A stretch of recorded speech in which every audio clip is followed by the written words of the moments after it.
Delhi NCR समेत उत्तर भारत के कई राज्यों में इस वक्त भीषण गर्मी पड़ रही है और मानसून का इंतजार हो रहा है। ऐसे में ताजा हालात क्या हैं, क्या इस वक्त भी इंतजार करना होगा मानसून का, इसी को बेहतर तरीके से समझने के लिए इस वक्त हम मौसम भवन में हैं और हमारे साथ हैं वैज्ञानिक अखिल श्रीवास्तव। आइए सीधे उनका रुख करते हैं।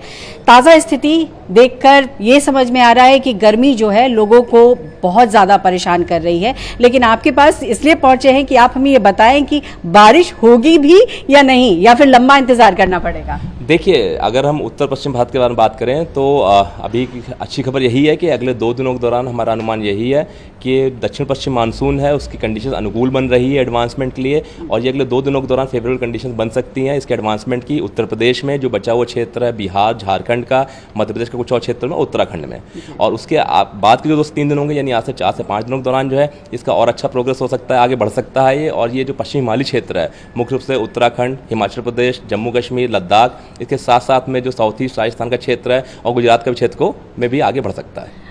एक चीज़ ये भी हम देख रहे हैं कि जून के महीने में इतनी गर्मी हमने कभी नहीं देखी थी। फ्रीक्वेंटली बारिश भी देखते थे, लेकिन हम 30 तारीख तक पहुंच चुके हैं और 2 दिन पहले इस तरीके का तापमान रहा कि जैसे फील हो रहा था कि 50 डिग्री के आसपास हो। तो आखिर ये वजह क्या है जिसकी वजह से इस तरीके का मौसम देखने को मिल रहा है? देखिए, जून के माह में भी अगर मंथ की बात करें तो अभी भी अधिकतम तापमान जो है वो ज़्यादा चल रहे थे, मुख्य रूप से उत्तर प्रदेश में, हरियाणा में, दिल्ली में और उसके आसपास के क्षेत्रों में। कल की अगर हम बात करें तो दिल्ली में भी तापमान जो 42 डिग्री के आसपास रिकॉर्ड किए गए और हीट वेव कंडीशंस भी आइसोलेटेड प्लेसेस पर रिपोर्ट हुई हैं। और इसके साथ साथ में जब मॉइस्चर की अवेलेबिलिटी ज़्यादा होती है यानी ह्यूमिडिटी ज़्यादा होती है, उसके साथ में ये डिस्कम्फर्ट को और ज़्यादा बढ़ा देता है, जिसकी वजह से जो एक इन जनरल जो है डिस्कम्फर्ट ज़्यादा फील हो रहा है। और ये हमारा अनुमान है कि कल के बाद से इसमें थोड़ी सी राहत मिलने की संभावना है। कल से जो थंडरस्टॉर्म एक्टिविटी का हमारा एक्सपेक्टेशन है अगले 3 दिनों के दौरान दिल्ली एनसीआर रीजन में थंडरस्टॉर्म एक्टिविटी हो सकती है, लाइटनिंग एक्टिविटी हो सकती है, साथ में वर्षा की गतिविधि हो सकती है और हवा की तेज गति भी देखने को मिल सकती है। 40 से 50 किलोमीटर प्रति घंटे से लेकर के 60 किलोमीटर प्रति घंटे तक की रफ्तार से हवा भी देखने को मिल सकती है। अखिल जी, अगर हम वेदर कंडीशन की बात करें तो एक्सट्रीम वेदर कंडीशन है। अगर नॉर्थ ईस्ट में हम देख रहे हैं तो लगातार बारिश हो रही है, सैलाब दिख रहा है, हम उत्तर भारत में गर्मी देख रहे हैं, तो एल नीनो का क्या ये इफेक्ट कहा जाए जिसकी वजह से सीवियर वेदर कंडीशंस है? देखिए, जहाँ तक अगर हम बात करें वर्षा के बारे में, जैसे आपने बोला पूर्वोत्तर भारत के बारे में, तो देखिए मानसून के सीजन में उस क्षेत्र में काफ़ी अच्छी वर्षा हर साल देखने को मिलती है। जब भी अनुकूल वेदर कंडीशंस होती हैं, सदर्ली विंड्स होती हैं, स्ट्रॉन्ग विंड्स होती हैं, जब वो डायरेक्ट जा करके नॉर्थ ईस्टर्न रीजन से टकराती हैं तो वहाँ पर काफ़ी अच्छी वर्षा देखने को मिलती है। तो फिलहाल पिछले कुछ दिनों से हम देख रहे हैं तो इसी टाइप की सिचुएशन जो है वो पूर्वोत्तर भारत में, अरुणाचल प्रदेश, असम, मेघालय में देखने को मिल रही है। साथ साथ सिक्किम में भी भारी से बहुत भारी वर्षा के साथ साथ अत्यधिक भारी वर्षा भी रिपोर्ट हो रही है। वहीं अक्सर साथ में हम देखेंगे कि पश्चिमी तट के बारे में बात करेंगे तो वहाँ पर भी कल अगर हम देखेंगे तो कोंकण गोवा में अत्यधिक भारी वर्षा रिकॉर्ड हुई है। वहीं मध्य महाराष्ट्र में भी बहुत भारी वर्षा भी रिपोर्ट हुई है और अगले 1 सप्ताह के दौरान जो है इसी तरह की वर्षा गतिविधि जो है वो महाराष्ट्र में यानी मुख्य रूप से कोंकण गोवा, मध्य महाराष्ट्र में जो है एक्सपेक्टेड है कि heavy to very heavy rainfall activity continue रह सकती है। जहाँ तक उत्तर पश्चिम भारत में गर्मी की बात है तो जब मानसून का एडवांसमेंट जो है होगा तो इस गर्मी में भी हमें राहत मिलेगी। जब तक मानसून एडवांसमेंट नहीं हो जाता है तब तक ड्राई वेदर कंडीशंस होती है। कह सकते हैं ना कि एल नीनो का इफेक्ट हो सकता है कि स्लो डाउन हुआ। देखिए, एल नीनो में यूजुअली अगर हम देखेंगे इन जनरल तो वर्षा की गतिविधि को ये नेगेटिवली इंपैक्ट करता है। हालांकि इसके साथ साथ बहुत सारे और भी फैक्टर्स हैं जो वर्षा को प्रभावित करते हैं, लेकिन इन जनरल अगर देखेंगे तो एल नीनो का ट्रेंड जो है नेगेटिवली इंपैक्ट करता है मानसून रेनफॉल को। अगर इसी पीरियड में एल नीनो कंडीशन डेवलप्ड है तो उस तरह से देखेंगे तो ये जरूर नेगेटिवली इंपैक्ट कर रहा होता है, लेकिन हमें इसके साथ साथ में बाकी कारक जो हैं उनको भी देखना बहुत जरूरी हो जाता है। सिर्फ भारत की बात करें और अगर हम ग्लोबली भी देखें तो भारत के अलावा हम ग्लोबली यूरोप में देख रहे हैं कि गर्मी प्रचंड है, लोग त्राही कर रहे हैं।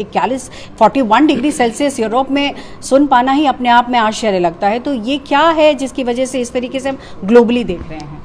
देखिए, अगर हम यूरोप की बात करें तो वहाँ पर भी इस समय जो है ड्राई वेदर कंडीशंस प्रिवेल कर रही हैं, ज़्यादा क्लियर स्काई कंडीशंस हैं और उसका लोकेशन भी ऐसा है कि जो सूरज की रोशनी वो भी ज़्यादा देर तक और सीधी जो है यूरोप के काफ़ी क्षेत्रों में पड़ रही है, जिसकी वजह से लगातार जो दिन के तापमान है उसमें बढ़ोतरी देखने को मिल रही है और तापमान 40 डिग्री के ऊपर भी कई स्थानों पर रिपोर्ट किए जा रहे हैं।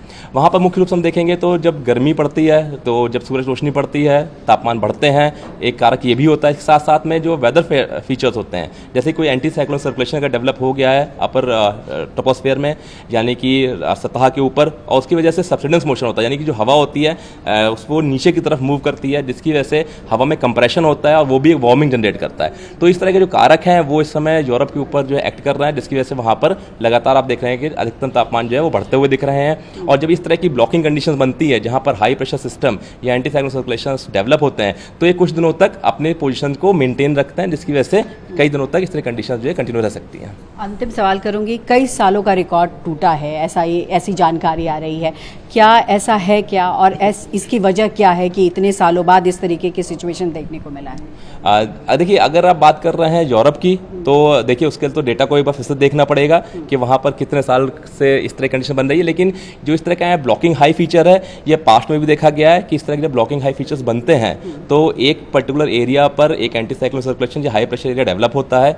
जो कि क्लाउड्स के फॉर्मेशन को सप्रेस करता है, यानी क्लाउड्स डेवलप नहीं हो पाते हैं। लगातार सूरज की रोशनी का जो डायरेक्ट जो है अवेलेबिलिटी रहती है, जिसकी वजह से तापमान जो है धीरे धीरे बढ़ता रहता है। साथ साथ में सबसिडेंस मोशन की वजह से भी एक और सपोर्ट मिलता है और वार्मिंग होती है, जिसकी वजह से तापमान में बढ़ोतरी देखी जाती है। बहुत बहुत शुक्रिया न्यूज़ 24 से बात करने के लिए। तो साफ तौर पर मौसम में बदलाव तो ज़रूर होगा, लेकिन इस वक्त अभी भी आपको मानसून के लिए इंतजार करना होगा।